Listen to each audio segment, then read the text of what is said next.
tài liệu quá. Và của chú lá nó làm sao đấy hôm nay? Ồ, lát rồi.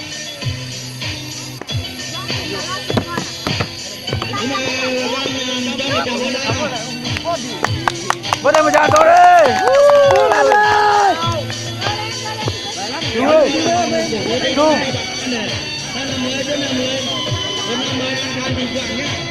Cố lên. Tháng thứ 11 là tôi chuyển ra chương trình là anh Kiều Lưu nhá. Anh chả ở anh em thằng mà đây đâu mà nhiều mà cái cháu cũng băng bảy này. Không bao giờ.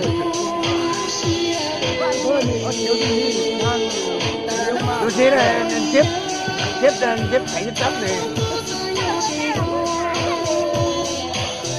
Đấy à, chị chơi đi chị. Rồi em đi về trước chưa? Đi về trước rồi em còn đi mình nhé, đưa bà đi. Không gì đâu, đi đi.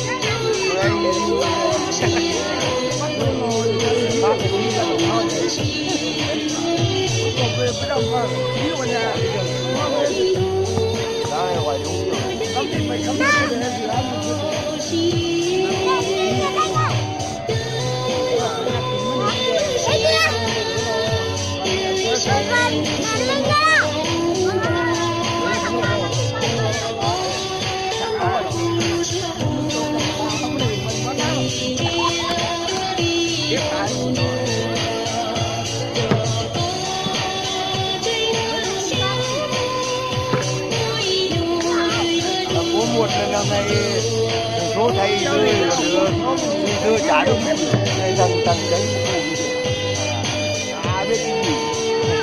biết cái gì thầy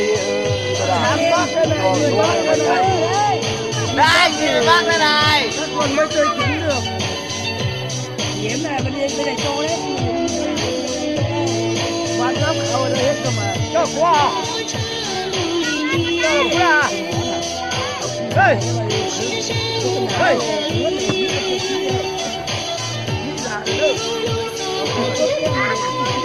có cú là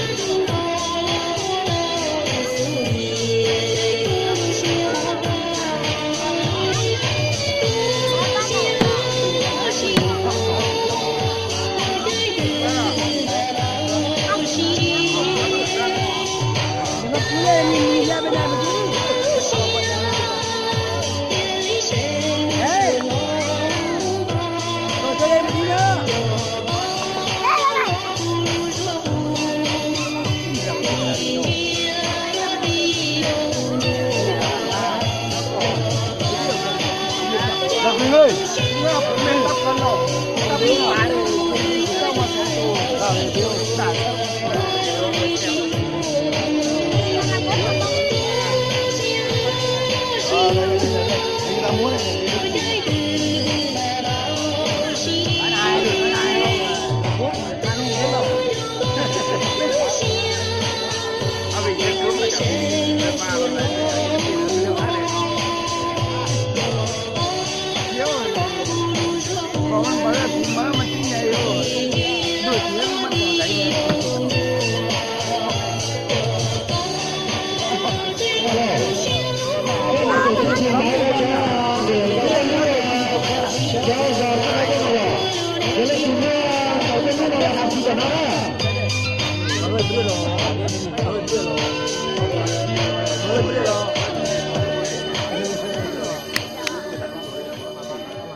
Thế nên bây giờ